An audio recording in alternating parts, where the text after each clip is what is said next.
Hola a todos, hola a todas, amigos, amigas, niños, niñas, marihuanos, marihuanas, ñeros y ñeras. Gracias por venir hoy, una vez más, a su programa favorito, el Círculo de Lectura. Los números, la neta, todavía no me los aprendo. Lo mal enfocado, pero... Producción.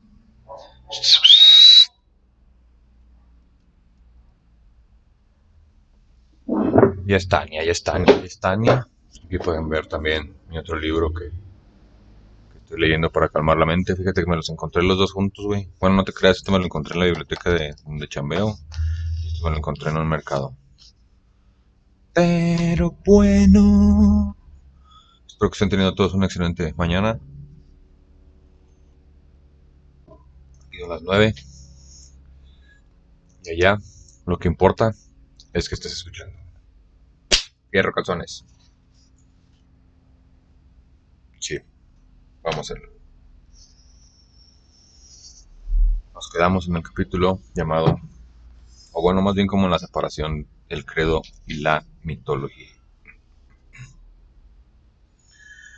En los discursos y la documentación gubernamental de los tiempos de Porfirio Díaz, casi nunca se menciona la palabra positiva. Se menciona la palabra positivista. La adopción de conceptos de la filosofía de Comte fue paulatina y tenía como objetivo, a veces se me olvida cómo leer,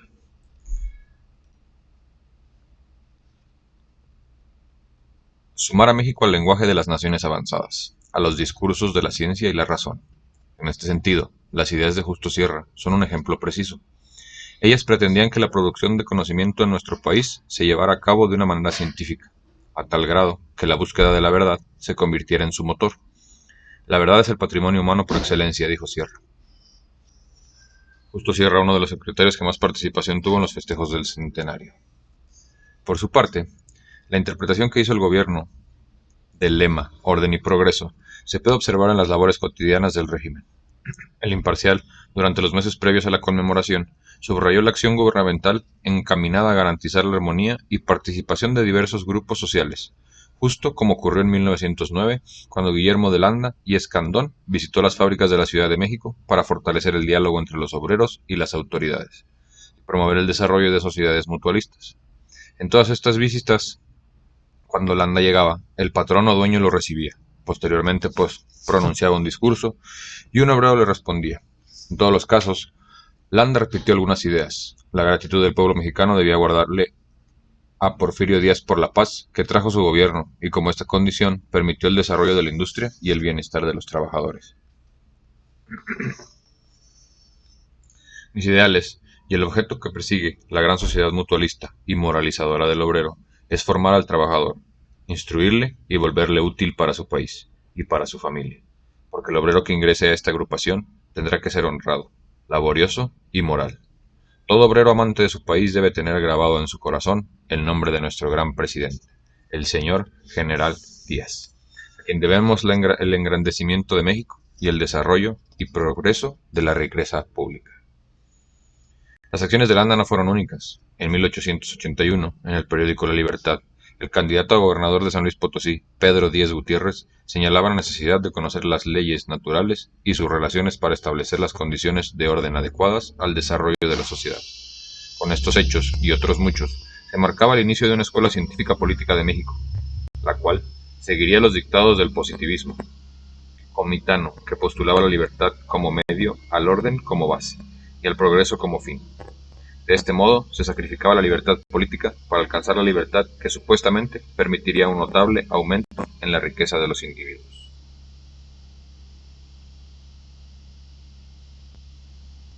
Si ve mucho el desmadre en el fondo, me dicen, ¿eh?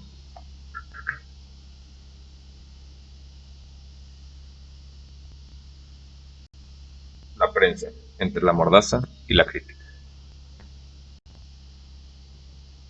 Una muestra palpable de la situación política que se vivía en aquellos años es la relación que el gobierno estableció con la prensa.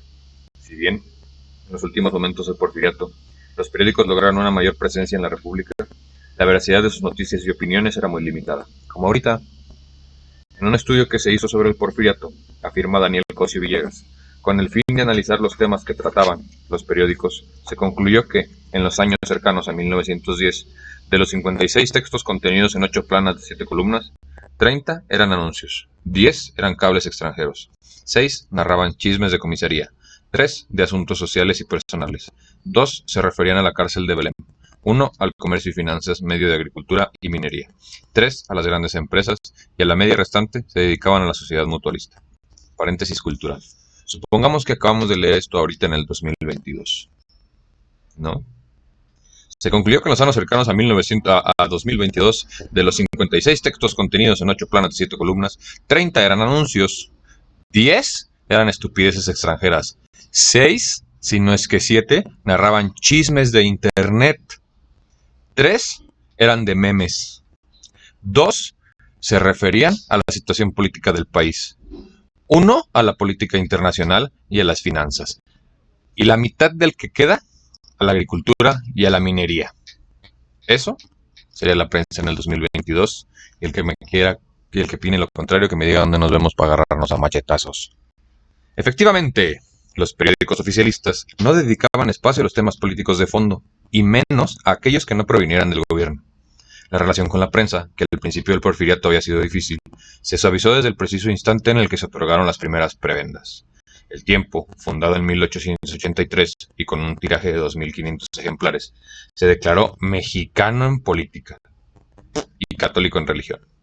Pero si esto no bastara, el Tiempo advirtió a los católicos que era ilícita la lectura de los periódicos limpios, impíos, como el siglo XIX, el Partido Liberal, el Universal, la Patria Mexicana, el Diario del Hogar, el Hijo de Aguizote, el Monitor Republicano, todos subvencionados, menos el último, como siempre, los hijos de Cristo promoviendo estupidez. Sin embargo, en 1896, el gobierno creó subversiones de varios diarios para concentrar en uno solo. 50.000 pesos para que Rafael Reyes Espíndola publicara el periódico El Imparcial, con un precio de empezar el siglo XX, era de 1 centavo, que subió a 2 en 1907. El tiraje de este periódico también era significativo: 125.000 ejemplares anuales. Como resultado de esta medida, desaparecieron en el siglo XIX el Monitor Republicano. En estos años, el tiraje anual de los periódicos mexicanos oscilaba entre 15 y 20.000 ejemplares, frente a los 16 millones, no, 160.000 que se tiraban en Estados Unidos.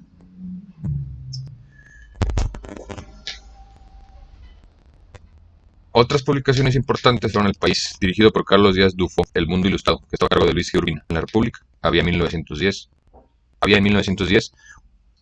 1.571 periódicos, que se concentraban en el Distrito Federal y Jalisco, con 25 y 11% de las publicaciones respectivamente. La prensa de oposición también circulaba, pero en cantidades mucho menores, y eso lo hacía con mucha precaución, justo como ocurrió con Regeneración. El periódico continuó publicándose en Estados Unidos después que los hermanos Flores Magón abandonaran el territorio nacional y el gobierno prohibiera su publicación. Así fueron las cosas. Esos son algunos rasgos del México que celebra el centenario de la independencia, con un esplendor que pocos disfrutarían, aunque las obras de beneficio social terminaron por tomar la vida de miles de mexicanos. El privilegiado y estricto derecho de admisión restringido el acceso a los eventos de conmemoración, aunque Díaz había enfatizado que se buscaría la participación popular. Esos poquísimos privilegiados serían los protagonistas de los actos celebrados en el interior de los espacios públicos. Los demás, de manera dócil y cálida, solo vitorearían los desfiles, serían presentes en algunas de las celebraciones y se concentrarían en el corazón de la República, el Zócalo metropolitano. Pocos meses después, ese mismo pueblo festivo se enteraría de los hechos sangrientos de la Revolución. La revuelta se iniciaría a pesar del vino de San Germain, cuyo anuncio el Imparcial lo recomendaba para experimentar la inefable alegría de ver alejado el peligro, en momentos que crean pesas de cualquier dolencia. ¡Ay, perro! Segunda parte, las fiestas del centenario. Voy a aprovechar que llegamos a este milestone del libro, que al parecer la segunda parte está mucho más gruesa que la primera, dije el Toto. Voy a ir a refiliarme mi café y apagar mi estufa porque la neta estoy cocinando. Y ahorita repito una cara. Y era una película muy famosa. 5 Minutes Turkish. 5 Minutes Turkish.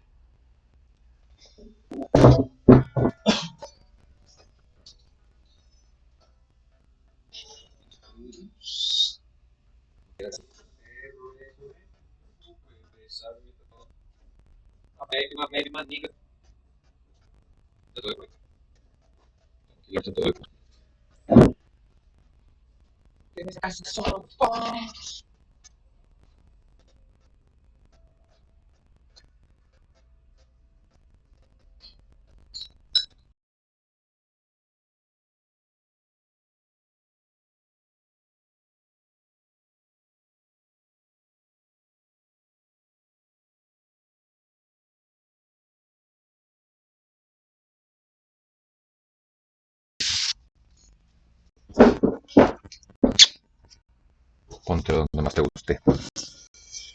El 1 de enero de 1910, El Imparcial, el periódico más cercano al gobierno porfirista, que tenía la mayor circulación en el país, publicó ocho columnas con un publicó a 8 columnas un titular inolvidable: el primer día del año del centenario. En esta misma plana del diario, uno de los redactores dio a conocer una nota donde se afirmaba que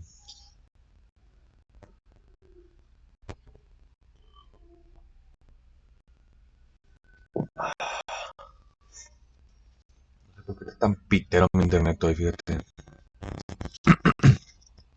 Las fiestas populares que la Comisión Nacional del Centenario organizó para celebrar la entrada del año de 1910 atrajeron millares de personas a la Plaza de la Constitución. Desde las 7 de la noche se quemaron vistosos fuegos artificiales y a las 10 principió a tocar en el Zócalo una banda militar.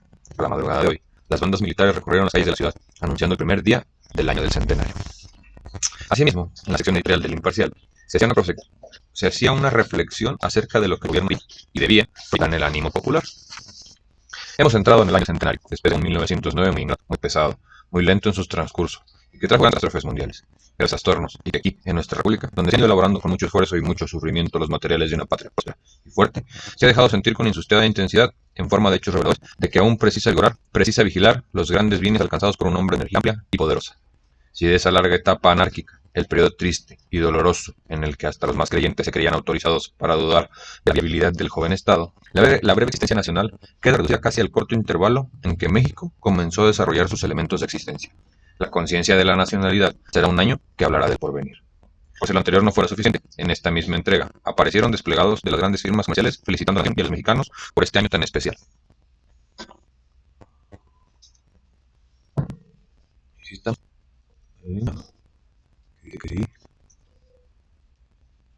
pero en Twitch me dice que no. Frames, lag, working.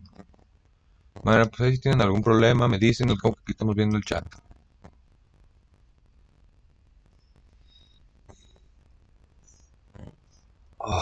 Tengo que checar si me salgo por Dios.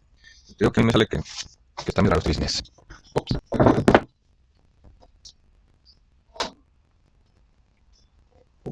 Y todavía se me queda ahí, no sé cómo, no, ¿qué horas me vas a de comer o qué puñetas? Pero bueno, desde hace meses, no solo los periódicos destacaban el inminente arranque de las conmemoraciones. Esta línea editorial también marcó las colecciones semanales o mensuales, como El Mundo Ilustrado, que en aquella semana invitó a sus lectores a visitar la exposición del pintor Alfredo Ramos Martínez en la Escuela de Bellas Artes, y que, en su primera edición del mes de septiembre, publicó un encabezado que no deja espacio para la duda. Y hemos llegado, por fin, al suspirado mes de diciembre. Digo, de septiembre. Sin embargo, en algunos casos, también había suspicacia sobre el futuro.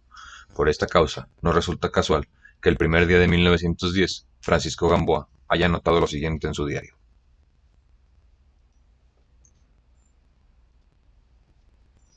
Aquí, que nadie me oye. He de decir que, en su serrano impenetrable de futuro, como que me diviso en sus negros fulgores de relámpagos. El general Díaz ya está muy viejo, y aunque lo pretendiese, no le sería dable conculcar las leyes naturales, las inexorables, que hacen que la extrema vejez se hiere y se claudique. Hay en el aire muchos odios contra su prolongada administración, aunque nadie se atreve a regatearle su probidad ejemplar, su artritismo hacendado, la osteosidad y su sabiduría salmónica para ganarnos. Bah, desechemos las importunas algorías y sigamos bebiendo. Me llaman a la mesa, donde humea el poncho familiar, el pavo con castañas, huele a gloria. Aunque Gamboa miraba negruras, en el país todo era fiesta. Espíritu observatorio del gobierno, aprovechando de confianza que la sociedad había depositado en Porfirio Díaz. En efecto, en 1910 era un año más en el calendario porfirista que no avisaban menor indicio de un resurgimiento de la paz. A pesar que las elecciones presidenciales aún eran un misterio, una confusión y un riesgo. En aquellos momentos se pensaba que el orden establecido se mantendría a pesar de la muerte de Díaz, quien estaba a punto de festejar su cumpleaños número 80. El mismo Francisco I. Madero lo había dicho con claridad. Comprendí que no debíamos ya de esperar ningún cambio al desaparecer el general Díaz, puesto que su sucesor, impuesto por él a la República, seguiría su misma política. La salud de la República estaba unida a la personalidad y el papel protagónico que durante más de 30 años había tenido el presidente Díaz. Por esta causa, los textos oficialistas no ahorraban palabras para subrayar el estado convulso en el cual se desarrolló el siglo XIX. Pues ellos hacían cuanto estaba a su alcance para mostrar a Porfirio Díaz como el pacificador y responsable de la base material del país. Así, la prensa estaba convencida de que no bastaba con decir esto a la nación, pues era necesario organizar los festejos de modo tal que el mundo supiera que Porfirio Díaz era el creador de México Nuevo. La frase publicada en El Imparcial, será un año que hablará del porvenir, mostraba que la intención no era solo conmemorar el pasado, sino insistir en demostrar que el país tenía rumbo y futuro. Don Porfirio, el progreso y los revolucionarios. Cuando se iniciaron los festejos del centenario, la lealtad de la clase política de Díaz aún no tenía fisuras evidentes. Solo su rompimiento con Bernardo Reyes lo nublaba el panorama. Por esta razón, los rituales políticos continuaron sin variación. El Semanas de Año Nuevo, el cual se realizaba en Palacio Nacional, se llevó a cabo sin contratiempos. Fue reñido por el imperio, con palabras rimbombantes, pues ahí acudieron los representantes de todos los poderes, intereses y clases sociales, quienes estaban convencidos de que ya está consagrada la obra del señor general, en la medida de que ya pasó. En la medida de que ya pasó del periodo de ser discutida y entró serenamente en la historia. Todos los discursos que se pronunciaron en esa mañana de enero reconocieron las virtudes del régimen y su presidente. Las palabras del presidente del Círculo Nacional Porfirista, al igual que las leyó el ministro del Cuerpo Diplomático, bien hicieron alusión a las dificultades que se enfrentaron el año anterior y fue sobrecaído por la baja del precio de la plata, la crisis económica mundial, la reforma monetaria y la nacionalización de los ferrocarriles, porque todos estos temas me suenan tan actuales. También asumieron que a México, bajo la guía de Porfirio, les esperaba un futuro marcado por la paz y el progreso. Exactamente lo mismo ocurrió con los oradores que cerraron el acto del general González de Cosio, que habló a nombre del Ejército y la Marina, y presidente de la Suprema Corte, que tomó palabra como representante del poder, que tomó la palabra como representante del poder judicial. En aquellos días, la única alusión a revolucionarios se refería al presidente Zelaya, quien había sido derrocado en diciembre de 1909, debido a la presión que hacían los revolucionarios y el gobierno de Estados Unidos para variar. La revolución era un asunto que solo ocurriría en Nicaragua. Las noticias sobre Francisco y Madero eran escasas, y sin enero en las páginas interiores del Imparcial se comentaba que la gira de los Madero llegó a las 4:30 de la tarde, pero sus seguidores sufrieron un choque formidable, pues solo 10 o 12 se acercaron a recibirlos. Como resultado de esto, el periodista vacinaba que la peregrinación maderista sería un verdadero camino del fracaso. Así, aunque el Imparcial siguió los pasos de Madero, siempre trató de minimizar su presencia, ya que según sus artículos, en Álamos solo hubo discursos tontos, y únicamente lo recibió Maytorena, el gobernador de Sonora, quien no pierde oportunidad de ofender al decir que quien por herencia es político es un fracasado. Autogol. El día a día. Pido tiempo. Otra vez. El día a día. Al iniciarse en 1910, la vida de los mexicanos tampoco experimentó ningún sobresalto. Los países destacan la importancia de la carrera de los automóviles que se llevó a cabo entre la Ciudad de México y Puebla, subrayando que la inscripción tuvo un costo de 50 pesos y que el triunfo lo tuvo Ángel Pinal e Icaza. Los meses continuaron su curso hasta septiembre, y en la prensa se anunciaban los más variados servicios y productos. Calles ofertaban sus servicios fúnebres por ferrocarril, mientras el buen tono afirmaba que los suyos eran los más exquisitos cigarros hasta hoy conocidos. Para aquellos cuyas fuerzas estuvieran agotadas, el elixir de coca de J. Bain los reanimaría rápida y maravillosamente. En aquellos días, los periódicos publicaban los anuncios donde J. B. Ebrard y compañía ponían a la venta para el centenario sedas estilo cachemir, lunas, adornos para vestidos, sombreros, enaguas de seda, guantes y sombrillas japonesas. Vamos a dejar otra vez, paréntesis cultural. Paréntesis cultural, paréntesis cultural. Vamos a dejar que este apellido nos traiga recuerdos de la política extranjera en hoy. J. B. Ebrard. Y díganme que la política no se le da en este país.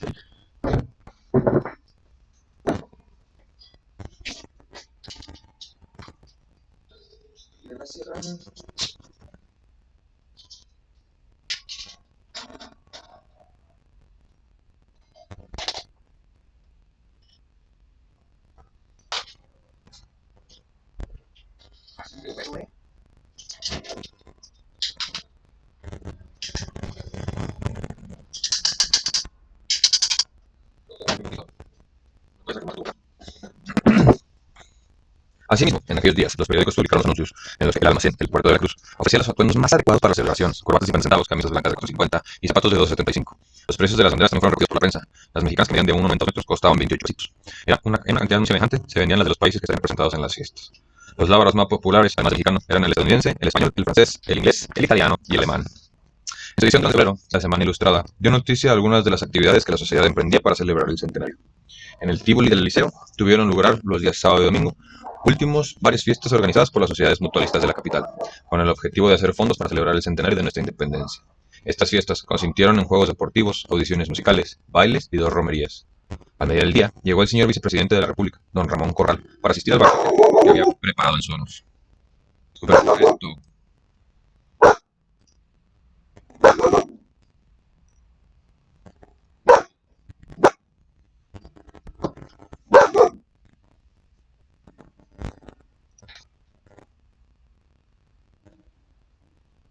Tengo un perrillo que se vuelve loco de harto.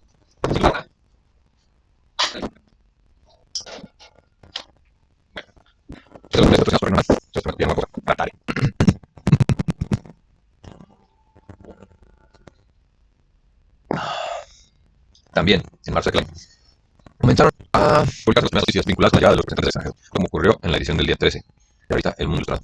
La portada dedicada a la bienvenida del embajador estadounidense Henry Lane Wilson, quien representaría al país en las conmemoraciones de la independencia.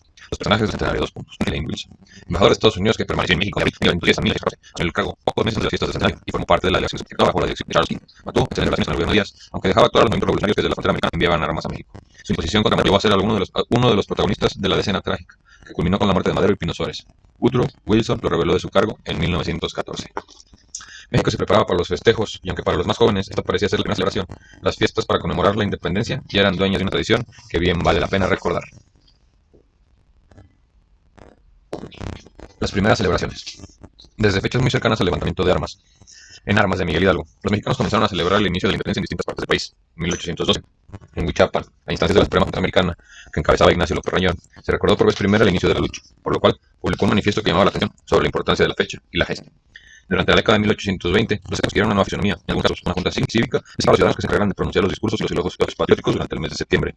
Pero no fue sino hasta después de la promulgación de la Constitución de 1824, cuando el Congreso decretó que el 16 de septiembre sería una fiesta, la cual sería organizada por una junta patriótica entregada a voluntarios. La junta se reuniría cada año y estaría a cargo de las finanzas y de la administración y de la ceremonia, que se replicaría en todos los estados, ciudades y pueblos de la nación. En los primeros años de México, del México independiente, la gesta del Cura Hidalgo se celebró en la Alameda de la Ciudad de México.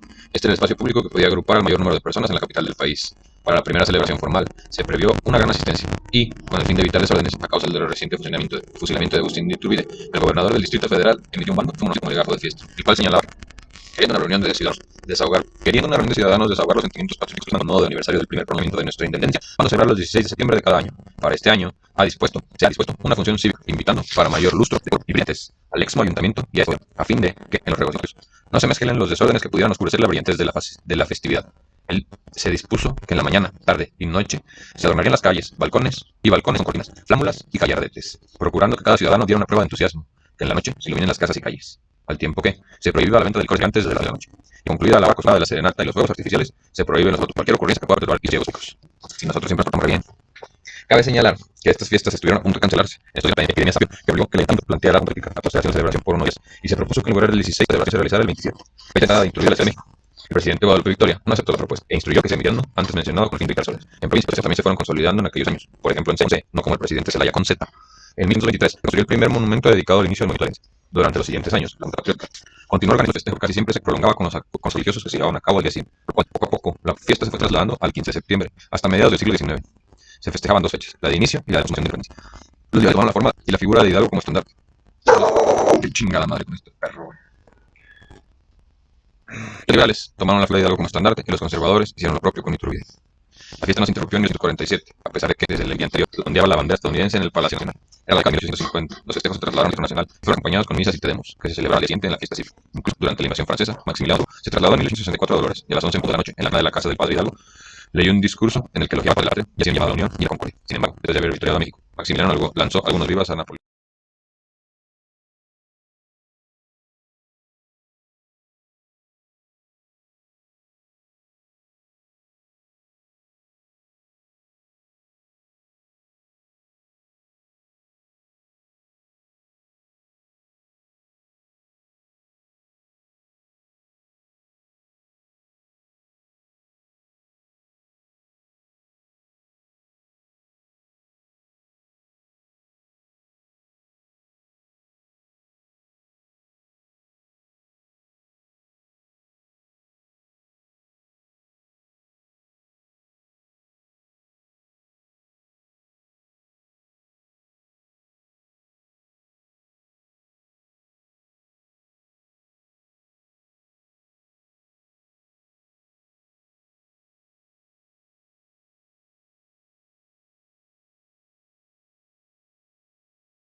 Así, los siguientes años, la fiesta tomó un carácter más popular, sobre todo en los eventos de la Plaza de la Constitución, llamada así desde 1812 en honor a la Constitución de Cádiz.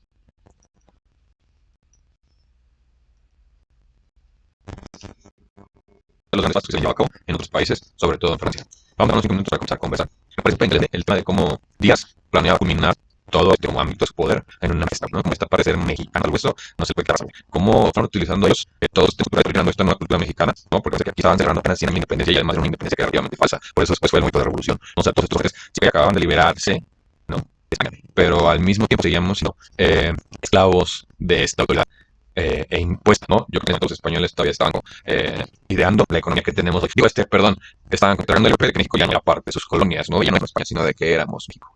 Entonces, unos 5 minutos para reflexionar la página 99 antes de comenzar con la parte del libro que se llama de la verdad. Voy a tomar un minuto para poner mi computadora, pues no sé qué verga está, ¿no? Voy a poner rola y enseguida eso. Pero me parece consciente y qué padre que hayan podido juntar todo esto en un libro que no está tan choncho, lo que ya leyéndolo. Vamos casi a mitad. Vamos en la página 99 de 123, pero todo estos son los índices, el índice onomástico, y después, o sea, todos los nombres, todos los caracteres que vienen en el libro. Y luego viene la iconografía, y luego vienen las medias, y luego vienen las notas, y luego se acaba el epílogo, ¿no? Que ya es una opinión pura según yo de esta verga, y se acaba el libro en la hoja de 23. Entonces, pues voy básicamente, llevamos un cuarto de libro, 3 días. Me ha parecido que tiene una narrativa muy fácil de leer, es porque vengo de leer Don Quijote de la Mancha, ¿no? Entonces, denme un segundo, enseguida regreso, disfruten la canción que les voy a dejar, y enseguida terminamos con del otro lado del río.